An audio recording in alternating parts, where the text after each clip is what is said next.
Hello everyone. We'll be starting with Western political thought.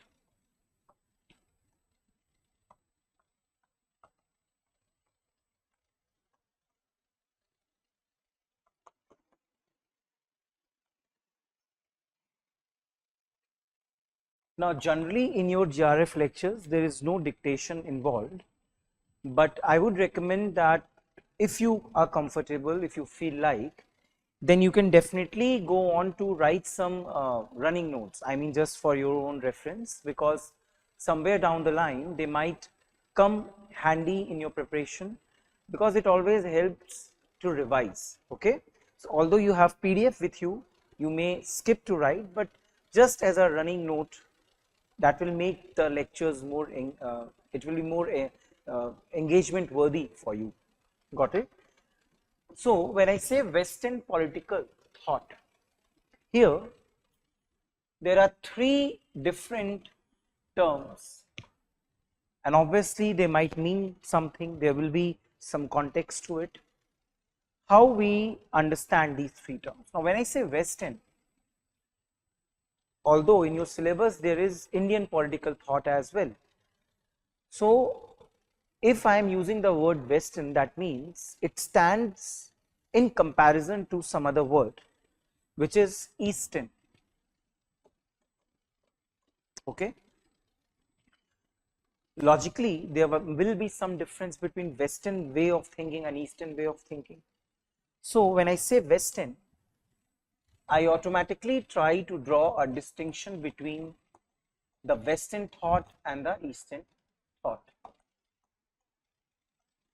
Okay, now it is generally believed that Western thought, or the nature of Western thought, is dialectic. Okay, what is dialectic? See, dialectic method, Elenchus, etc. These are the methods which have been used or which have been developed by the likes of Socrates, Plato, and the crux of these words is they all believe in questioning the existing knowledge. Okay, so one of the prominent point of your Greek thinking, ancient Greek thinking, is they don't take knowledge which is given, the knowledge which is out there, on their face value. They always believe in questioning those beliefs, questioning that knowledge, because as we will see in Plato as well, they believe there is a hierarchy of knowledge. Okay, and that is why Plato has also talked about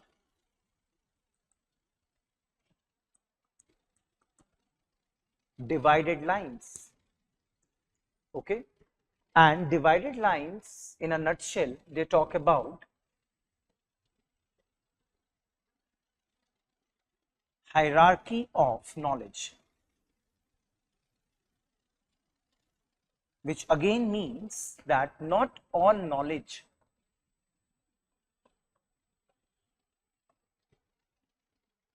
is worth seeking.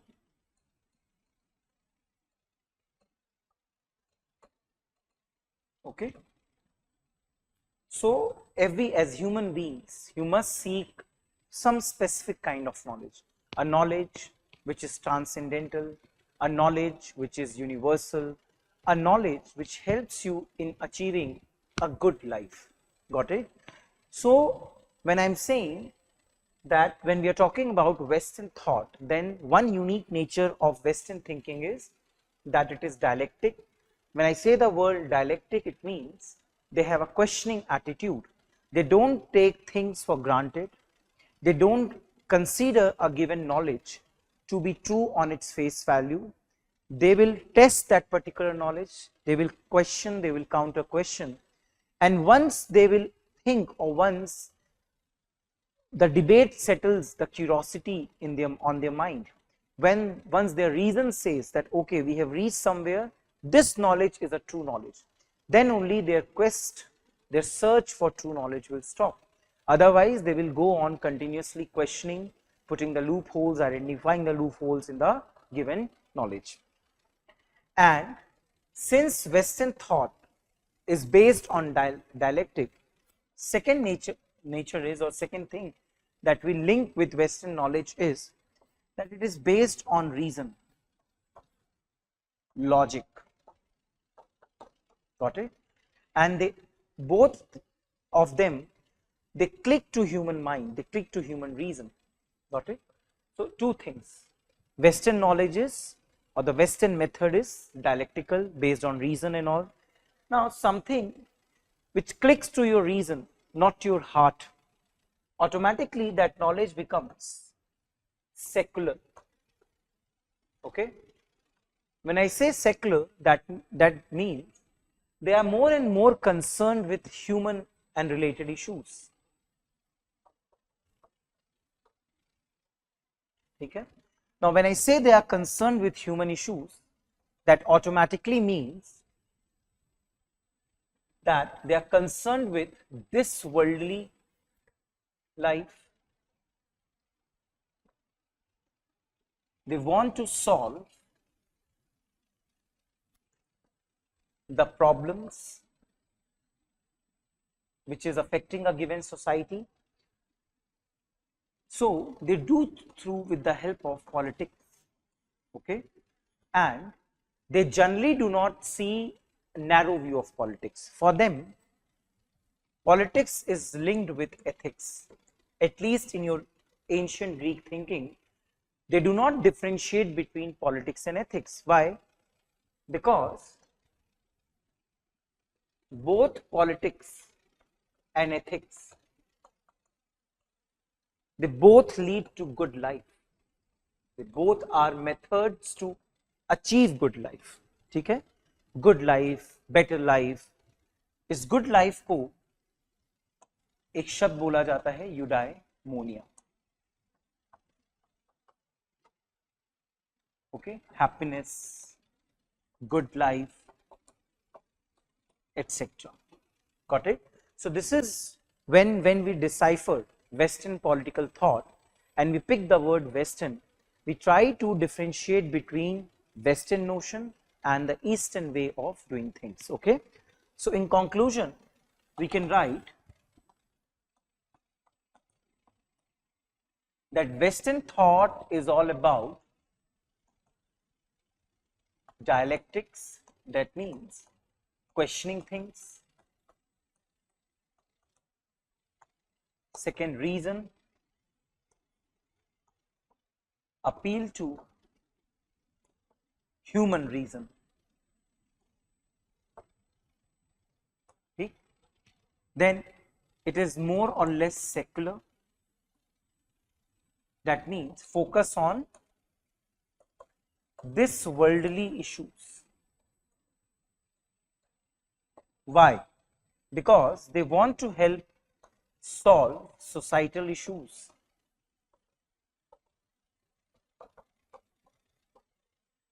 How? With the method or by using politics? Because they don't find much difference between politics and ethics, and politics and ethics both are means to achieve good life, which is also called eudaimonia. Okay? So in a nutshell, achieving this thing, happiness, good life, it is not something just a way of philosophizing thing, it is an activity. So in ancient Greek thought or in Western thought,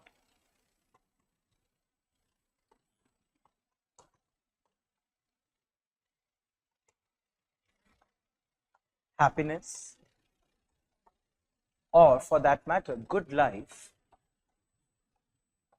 is nothing but an activity. Got it?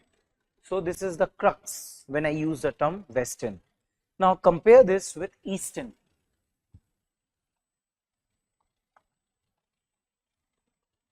Okay? So initially we might, on the Eastern side as well, we might have started asking the basic questions around good life, how to make life better, about happiness. But later on, Eastern thinking moved more towards mythology.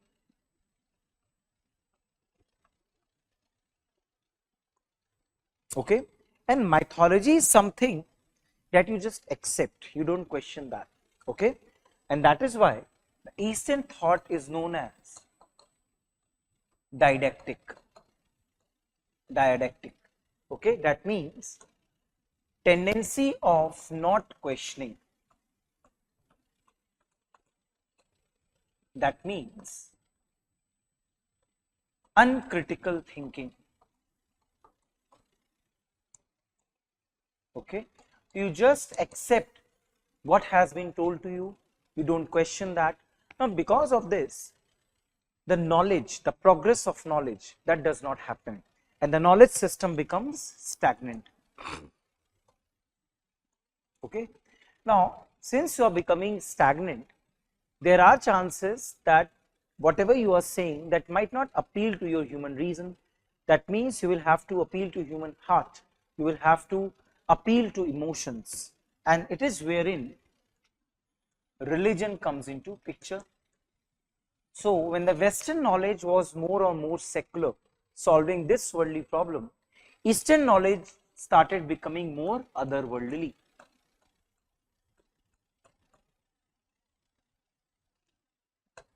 Okay, more mythological, more otherworldly, etc. Got it? So when I say Western political thought, first term Western, that you have to differentiate with Eastern, and there is a difference between Western way of thinking and the Eastern way of thinking. Got it? I hope this is clear. Now let's come to another term, which is political. Now political term is derived from the Greek word polis, and polis means what? City state.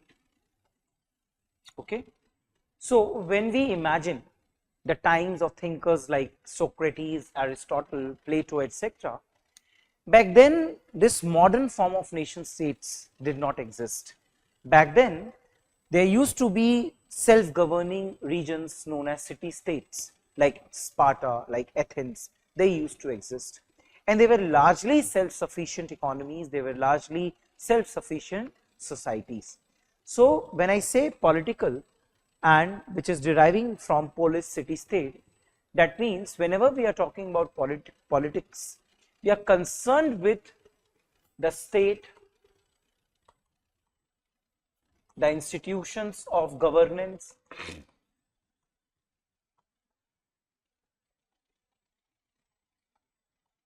okay, the structures of governance,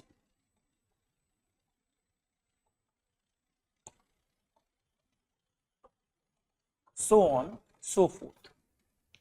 Okay, आपके JRF में there is also a topic which is with respect to theory of state. Okay, and we will see that since ancient time period itself, there have been debates vis-a-vis nature of state. Okay, on one side there are sophists who will believe that state is artificial, it's a product of contract, or it is something which has been made by human beings. But on the other hand, there is Socratic thinking, Platonic thinking, which believe that state is prior to individual and state is an organic entity. The existence of state is more important as compared to individuals, so on so forth. All these debates will keep coming in, but I am just breaking the ice here, and I am just trying to familiarize you with the subject, that where we are headed. Okay, so political derived from the term polis, which means city states, because back then how the Greek society was structured, it was in the form of self-sufficient societies which were known as city states. And when Plato, Aristotle, they are writing about their the governance or the issues back then, they are keeping those city states on mind. But today we have nation states. So this structuring of politics has come a long way from city states to the nation states that we know as of now. Now, next last term is thought. What does thought imply? You see, thought basically implies thinking of an age. Okay, how people used to think back then, what were their thought process vis-a-vis politics, vis-a-vis economics, vis-a-vis society, so on, so forth. Now, every age has its uniqueness, every age has a way of thinking.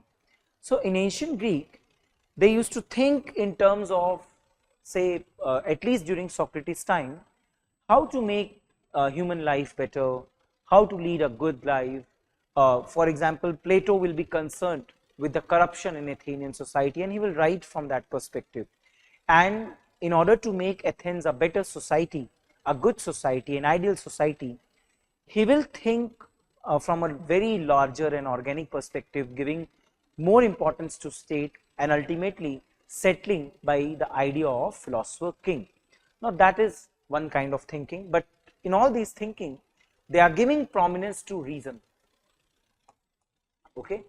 Now, contrast this with the medieval time, and in the Western societies also during medieval time, they will be more concerned with the otherworldly thing, and they will start talking about God, religion, church will have a dominance. So you will see the thinkers also during medieval times like Saint Aquinas, etc. They all will talk, they all will think in a certain manner only. Their idea of justice, their idea of other values will be dominantly driven by the thinking of that particular age. Got it? So when I say thought, it basically reflects how a particular age, how the people in that age they are thinking, what are their views on different issues, on different political issues such as justice, equality, liberty, whatsoever. Got it? So this is a very brief introduction of Western political thought. Okay. Now, in your syllabus, there is Socrates, then you have Plato, and you have Aristotle. Okay. Now, as I told you that Western thinking is dialectic. That means it's based on questioning, it's based on constant improvement over the previous thought. So the next three thinkers that we will do, Socrates, Plato and Aristotle, they are interlinked with each other. Okay.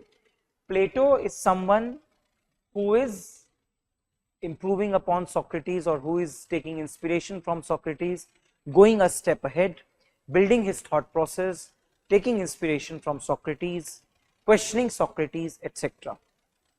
Then we will have Aristotle, who will try to improve Plato, who will try to reform Plato, some extreme thoughts of Plato, who will try to make Plato more digestible by giving his own thoughts. Got it?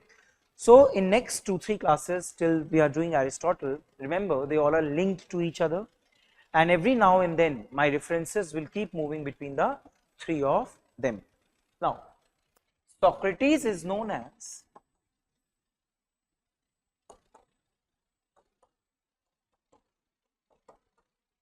father of ethics, okay, or father of philosophy as well. Okay. Plato is known as father of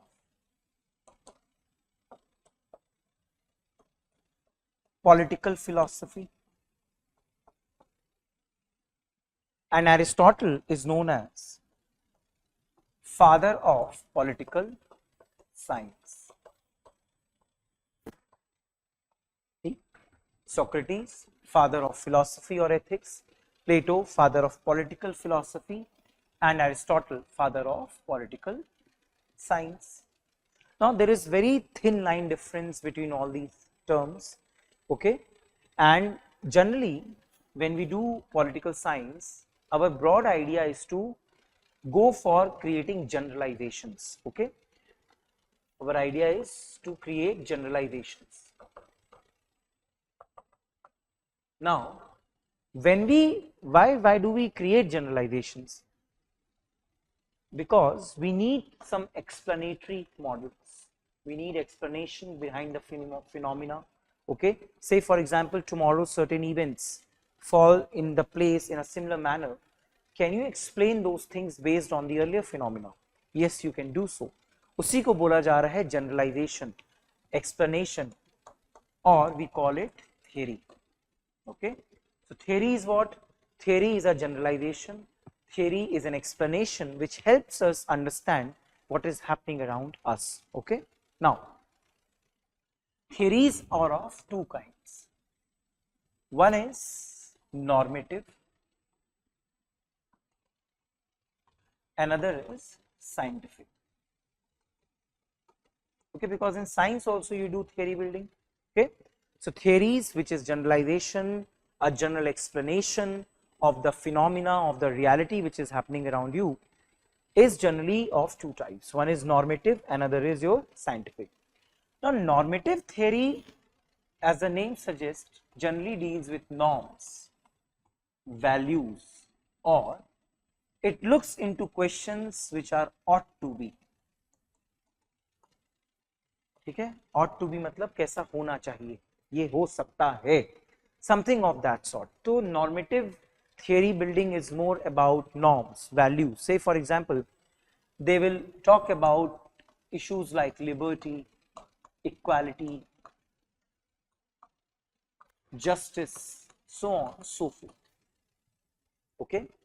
On the other hand, scientific theory is more concerned with the issues which are there. Okay. So they are concerned with the issue which are present there. Okay. So they are not concerned with the ought to questions. They are concerned with the questions which are already there, which you are experiencing as of now. And scientific theories, it is generally believed that they are based on the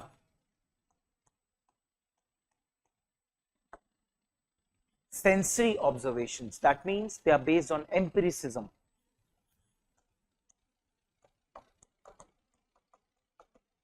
Which means data, which means what you experience from your sense organs.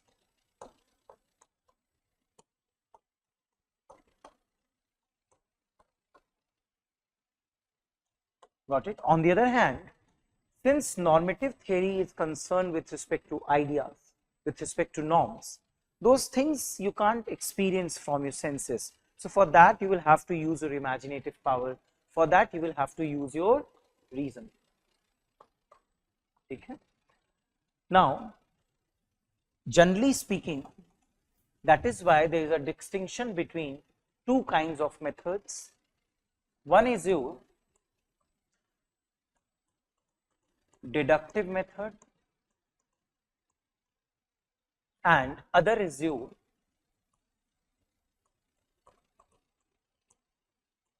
inductive method. Okay.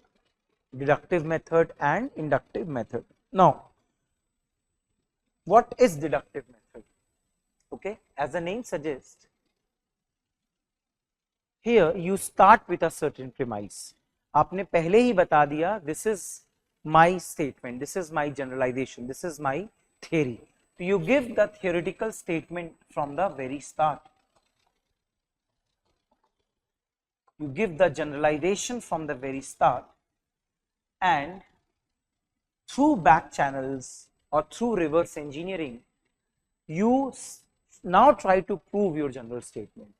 So you already start from a premise in inductive methods that see, this is my generalization, and now I will try to prove it by using examples, experiences, so on, so forth, or you will be explaining this or you will be proving this with the help of logic or reason. So this deductive method is generally a method for normative theories. Okay. Now when I say inductive method means that you move towards generalization in an incremental manner. That means You are observing things one by one. आपने पहले एक observation देखा, then second, then third. Once you have seen so many observations, you have experienced so many things through your sensory organs.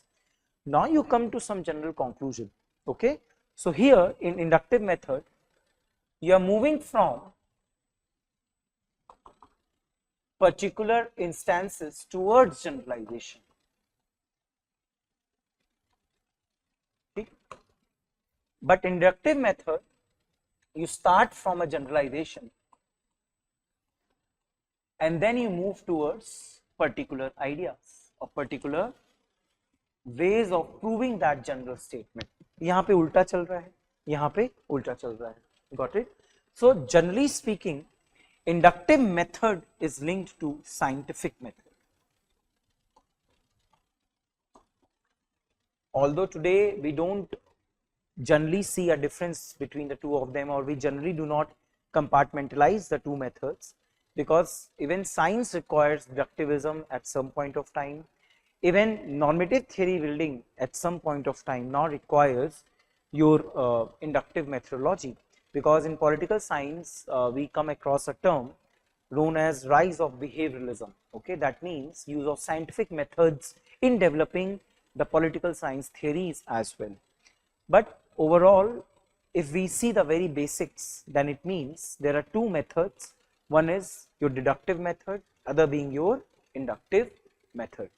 So this is a broad background, and I am hoping that once you understand this demarcation or this differentiation Western political thought, and how throughout the political science there will be this debate around the methodology, around the kinds of theories that we want to do, then you will better able to understand how we are proceeding in our thought. Okay. Now let's talk about Socrates. Okay. Now one funny question that emerges vis-a-vis Socrates is that was he a real person? Did he even exist?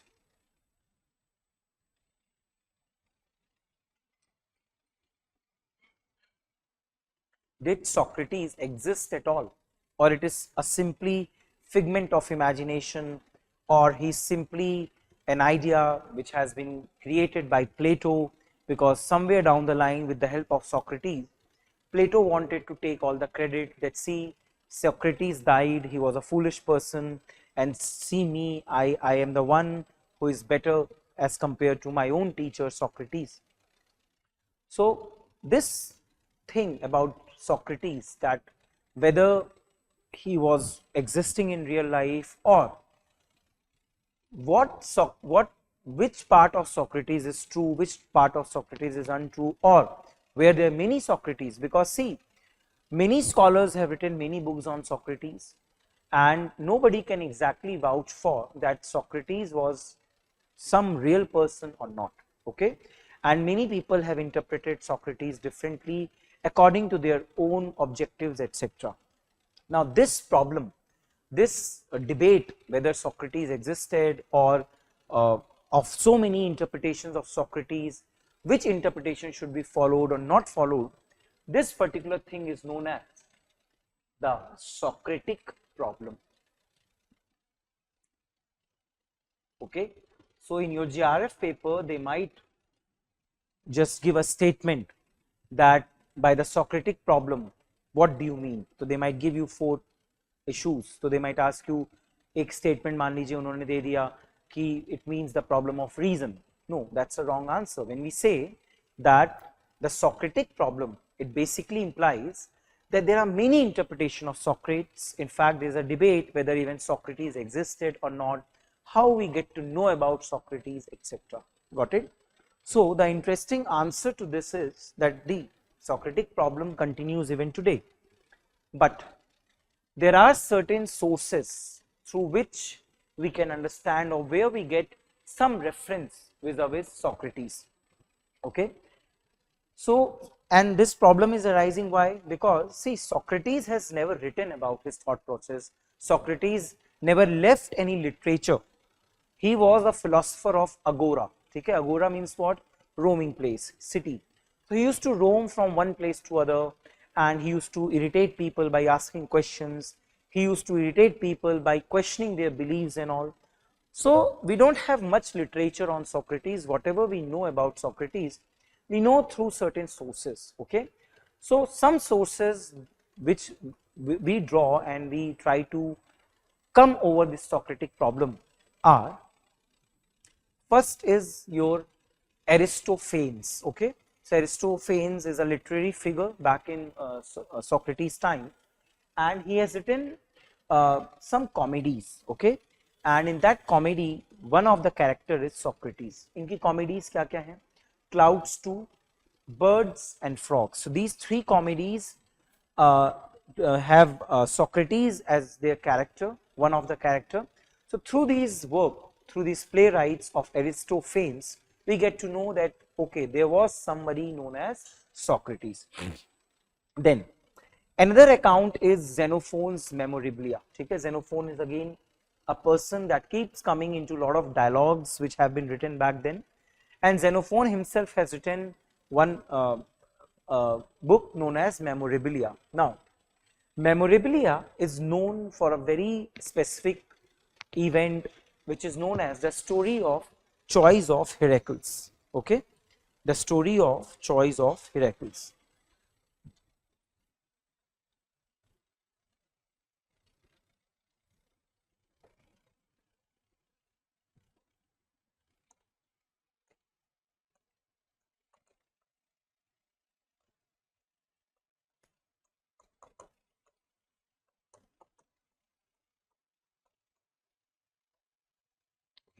Now, what is this story all about? Here, जो Heracles है, he is a king. Okay. Now he was given two choices, that either he follow vice or he follow the path of virtue. Okay. The path of vice was very easy, very doable, and the path of virtue was really tough. Okay. So this story says that at the end of the day, Heracles or Hercules, he went ahead with the path of virtue, and no doubt in the path of virtue he followed many difficulties. He ends up giving up his life, and when he gives up his life in the path of virtue, finally he is immortalized by being declared as a god. Okay.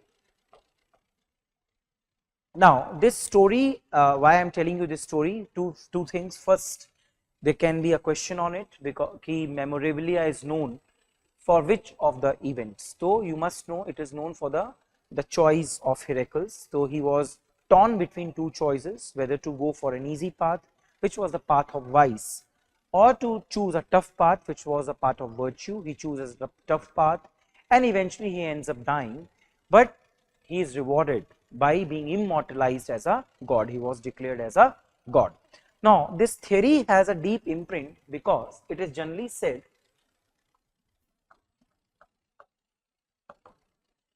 that Socrates is the first martyr of philosophy. Okay. Socrates is the first martyr of philosophy. Now, why do we say that? We say this because two incidences happened during Socrates' time. One incidence is that Athens was democracy, but there was a certain time period when Socrates was alive that Athens turned into dictatorship. Okay, that was a very brief period. Now, even in that period, Socrates never left the side of Athens. Socrates stayed in Athens because he was in such a deep love and respect for the state, for his motherland. Got it? Second, when democracy was restored in Athens, and eventually Athens, Socrates was tried, and he was tried because there was allegations that he was trying to create his own cult. He was trying to misguide the youth. He was trying to misguide the youth against the state. And During or after this trial, Socrates was given hemlock, which is poison, and he died. Okay. Now here, he had a choice to escape the trial. He had a choice to say seek apology, or he could have simply said, see, I'm sorry. But then he never challenged the allegations, and he believed that state can do no wrong, and somewhere down the line, if state is punishing me, it is for the bigger cause, and I should, as a citizen of Athens city state, it is my duty not to challenge state. It is my duty to follow what state has asked me to do. So that is why it is known as, or Socrates is known as what? The first martyr of philosophy, because he was, through his philosophy, he was trying to start a seed of questioning, trying to start a seed of true knowledge, etc. Got it? So if you draw a parallel between the choice of Heracles and what Socrates is doing here, he is also choosing the path of virtue, which ultimately leads to his death. Even in his death, he is preferring to go with the difficult part, which is a part of virtue. So seeking truth, seeking knowledge is not an easy task, and the role of teacher is not to tell what is pleasing to ears of the student. The actual role of the teacher is to tell what is good for a student, which will help a student to actually inculcate knowledge or move towards seeking true knowledge. Okay? तो Socrates जो हैं वो खुद मानते थे that he is ignorant, and he used to say, I know nothing. But as a teacher, as a philosopher of Agora, as you can say as a person who was deeply interested in true form of knowledge, he used to consider his role more or less like his mother. Okay, so what we know historically, Socrates के जो पिताजी थे उनका नाम था Sophroniscus. Got it? His mother was Phanerate and his wife was Xanthip. Got it? Three names. His father is Sophronicus, mother is Phanerate, and his wife is Xanthip. And Socrates had three sons. ठीक है, ये सब historically जो भी है, ठीक है. Now when I am drawing this, I am drawing your attention towards explaining that why the likes of Socrates, taking inspiration from the choice of Heracles, they are choosing a difficult path, they are choosing a path of virtue, because Socrates used to believe that you need to go for some kind of soul searching, and it is a duty of a teacher, of an active citizen, to help other people to seek truth, to help other people to rectify or go deep in their soul, so that at the end of the day they are able to get the true knowledge, because only through true knowledge you can understand the world of God. Okay, only through that only you can refine your soul, only through that you can ensure a soul craft. So in one of the work of Plato known as Theaetetus, okay, there is one Plato's work known as Theaetetus.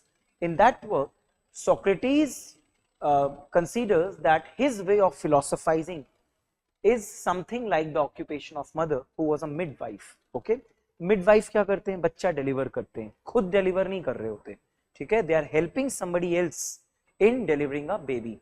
Similarly, Socrates used to think that he is a midwife of knowledge. He, by asking irritating questions, he, by using a method known as Elenchus. Okay, what is Elenchus? Elenchus means asking questions. Okay, and he used to ask questions to such an extent that he used to irritate people. इसीलिए Socrates को क्या बोला जाता है? Gadfly. Gadfly also irritates people. ठीक है, sir पे बैठ गई, इधर बैठ गई, उधर बैठ गई. So he used to consider himself as a gadfly because he thought that just like his mother's role, his mother was a midwife. he has also a role of midwifery vis-a-vis knowledge. Okay, so he assists others with the delivery of their ideas, though they are often stillborn. That means people might not even realize that the truth or the knowledge they are seeking, it's inherent in their soul. But people are so disillusioned, people are so blind with the knowledge which has been already given to them, that they never question those things. And since they do not question those things, they always remain away from the true knowledge. So ये एक incidents आपको यहाँ पे याद रखना है. If you are able to remember that there is a work Plato's का जिसमें उन्होंने or Socrates himself is accepting what his actual role is. Now why I am telling you all these things? Because there were two kinds of teachers during Socrates' time. One were known as sophists and other is Socrates. Okay, we will come to this again, but before doing that we were trying to understand from where do we get to know about Socrates. Okay, तो पहला मैंने आपको बता दिया Aristophanes and he has written 3 playwrights, black comedy है वो सब, clouds 2, birds and frogs. Then we get to know another account from Xenophon's memorabilia जिसकी मैंने स्टोरी आपको बताई, the story of choice of Heracles. Then we also get to know about Socrates through multiple dialogues which have been written by Plato. They are the Apology, Crito and Euthyphro.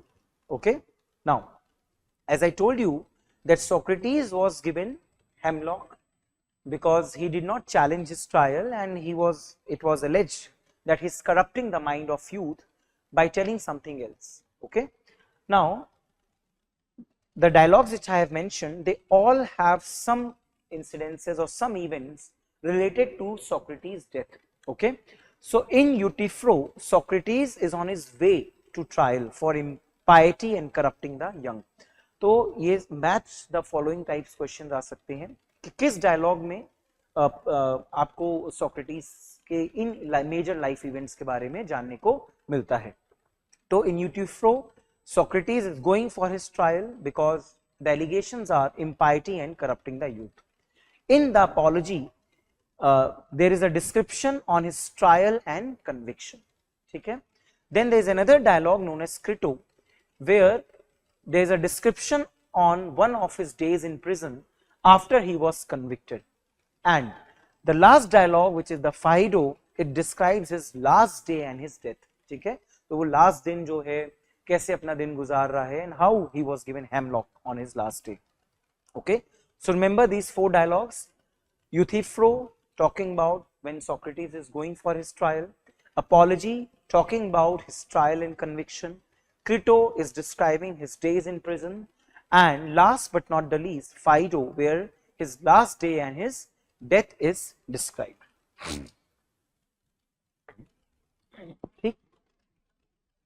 Now, as I told you, there were 2 kinds of teacher. One हो गया आपके sophist, and other being your Socrates. So sophists, they are known as the first political teachers.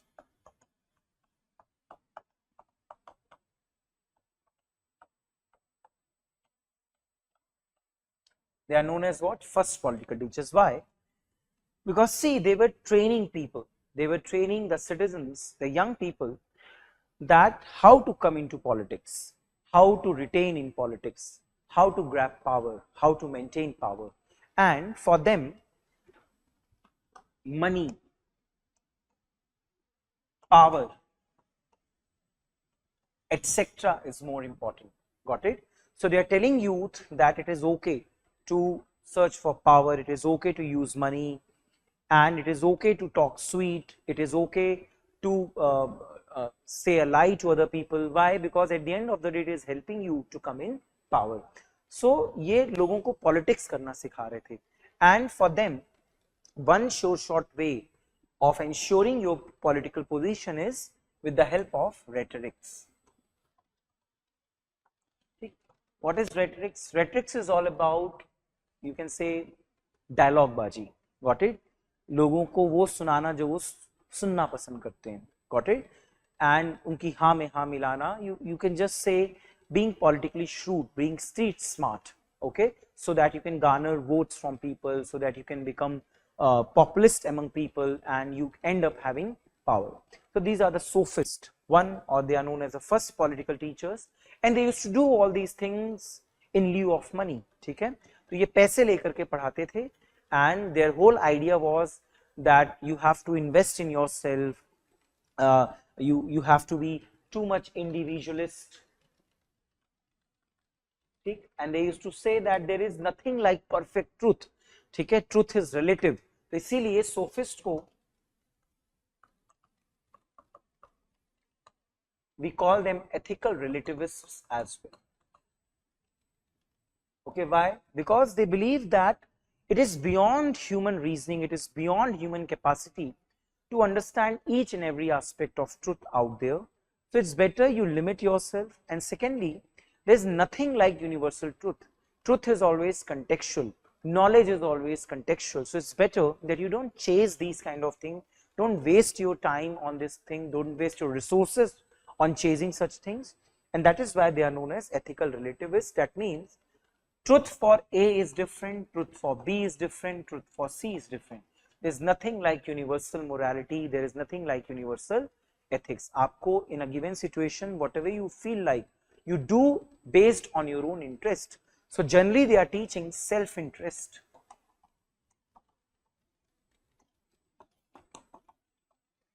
Individualism, etc.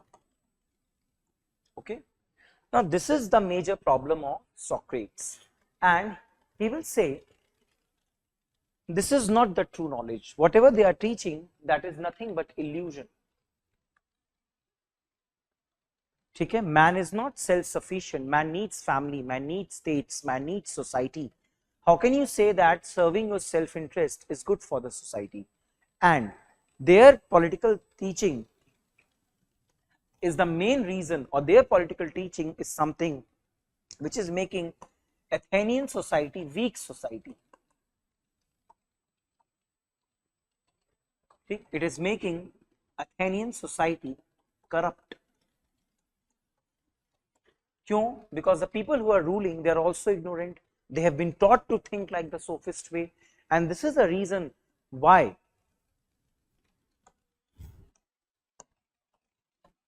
Athens lost against Sparta.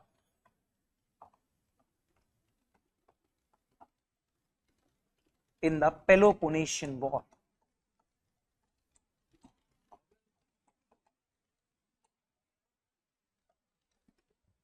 Got it? So this is the dilemma that Socrates, or this is a pertinent question which Socrates wants to solve, and that is why he says the very famous statement of Socrates, which is with respect to his theory of knowledge.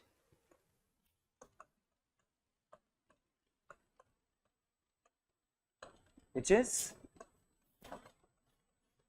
virtue is knowledge. Virtue is knowledge. Now what does this mean? Virtue is knowledge. See, virtue here means excellence. Okay, so in any given society, if people are doing their duty, if people are doing their work in the most excellent manner, only that society can achieve a level of harmony, that only that society can achieve a level of justice. Okay, so when I say virtue is knowledge, that means achieving excellence, so that whatever you do it in the utmost sense. Okay, but why do we actually need to excel in something? Why do we need excellence? We need excellence to lead a good life. Why? Because we are humans, and at the end of the day, we all want to lead a good life. Okay, now you can't achieve excellence unless and until you don't know what is excellence, you don't have an idea about excellence. Okay, and that is where knowledge comes into picture. So in order to lead a good life, you need to start doing things better, you need to become excellent in those things. But you will be able to do so only and only when you have a knowledge about that thing. Say for example, if there is a shoemaker and he wants to become the best shoemaker of the world, so in order to achieve that status, he will have to know, he will have to get all the wherewithals of the shoemaking. उसको उस चीज का knowledge होना चाहिए. So for Socrates, the dictum is virtue is knowledge, and you can only achieve good life if you have an idea about good life, if you have knowledge of good life. So Socrates will talk about true knowledge. So he is not concerned with any kind of ordinary knowledge. There is one ordinary knowledge also, which he calls it as beliefs, opinions. Okay, so he is not concerned with beliefs and opinions. So what sophists are telling, that is belief, that is opinion, and belief and opinion never leads to virtue. Belief or opinion never leads to excellence, and since it does not lead to excellence, it will never lead to a good life, and the Athenian society will never become a good society, will never become an ideal society. They will be divided between two kinds of Athens, rich Athens, poor Athens, and rulers will remain ignorant. Got it? So for Socrates, virtue is knowledge. What kind of knowledge? True knowledge. Why? Because only when you have knowledge about excellence or how to do things, only then you can achieve the good life. Got it? So this is first dictum or the first theory Socrates का true knowledge के बारे में. Virtue is knowledge. Okay. Now, second dictum of Socrates is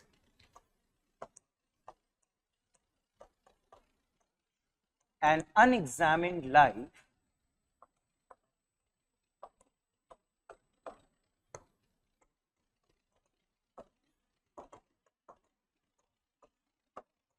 is not worth living.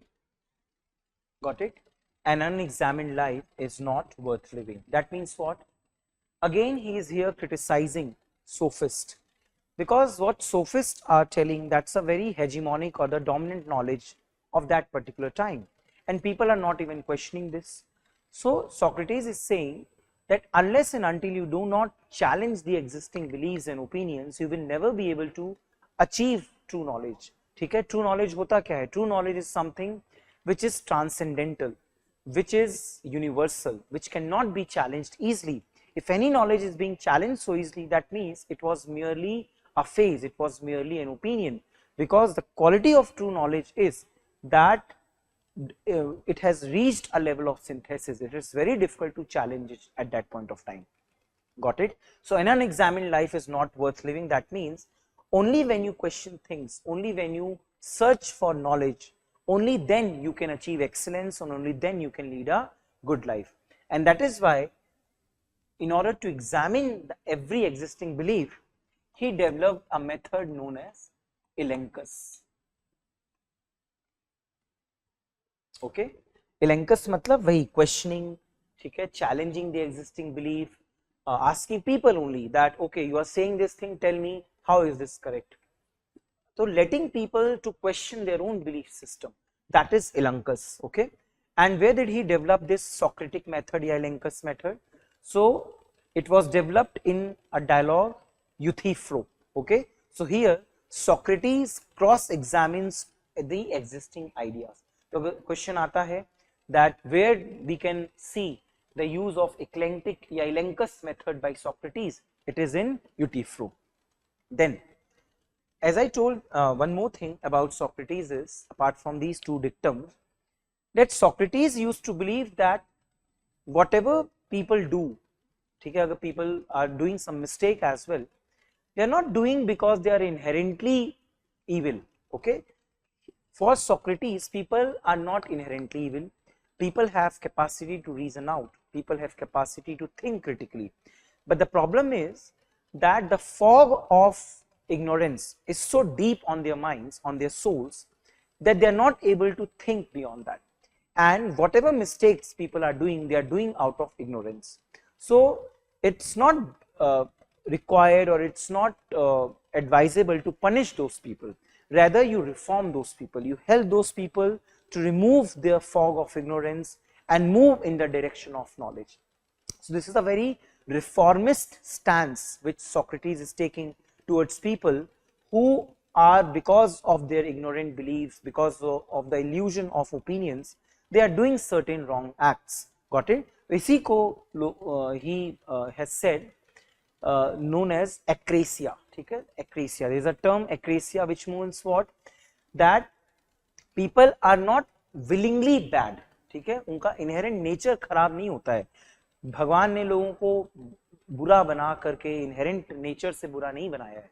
People end up doing certain stupid things or certain evil things because they are under the influence of ignorance. Okay, so acrasia means weakness of the will, which means people are willingly bad. So he is saying no, there is nothing like acrasia. No one does wrong willingly or voluntarily. It is only they are doing so because they are under the fog of illusion, fog of ignorance, and once as a midwife you help them to move in the direction of truth, true knowledge, they will realize their mistake and they will reform themselves. Okay? So this is a very reformatory idea which is coming from Socrates. Now with respect to your sophist, because as I told you, Socrates is not happy with what sophists are telling. तो इससे regarding कुछ चीजें हैं, ठीक है? There are some statements. Who calls sophists as half professors and half journalists? किसने ये statement बोला है? तो Barker has called sophists as half professors and half journalists. Then who says sophists had no philosophy? So Sabine has written voluminously on the history of political thought and all, and he says, interpreting the Socratic dictum and all, that sophists had no philosophy of their own. वो सिर्फ time pass कर रहे थे. Got it? Then who describes sophists as private tutors in rhetorics, argumentation and eloquence? ठीक है? मतलब these all are like, you can say, negative terms which or pejorative terms which are used vis-a-vis your sophist. So this has been told by Maxey. Got it? ये तीन चीज भी आप याद रखेंगे, that there are certain scholars who have seen sophists in a certain manner. Now some of best known sophists are your Abdera, Hippias, Gorgias and Prodicus. Okay, Abdera, Hippias, Gorgias and Prodicus. Then there were certain philosophers back in Socrates time only who took inspiration from Socrates. ठीक है? आपके पहले थे Aristippus of Cyrene, and he was a founder of hedonism. And what is hedonism? That our aim should be only pleasure. So what kind of inspiration they are taking from Socrates, we don't need to get into that. We just need to know that there were two philosophers during the times of Socrates only who took inspiration from him. One is Aristippus of Cyrene, who founded the school of hedonism. Then you have Aristophanes of Athens, who founded the school of cynicism, which means basically that our needs should be as minimal as possible. तो ये दो opposite school हैं, hedonism versus cynicism. ये दोनों ही जो हैं ये आपके Socrates से inspiration ले रहे हैं. Then I use the term eudaimonia. ठीक है? तो eudaimonia was what? Doing well, doing good, being good, happiness, achieving excellence, something of that sort. वो eudaimonia है. अब eudaimonia भी जो है वो दो टाइप का होता है, rational and psychological eudaimonism. Now you don't need to get into such nitty-gritties, बस इतना जान लीजिए कि what rational and psychological eudaimonia basically means.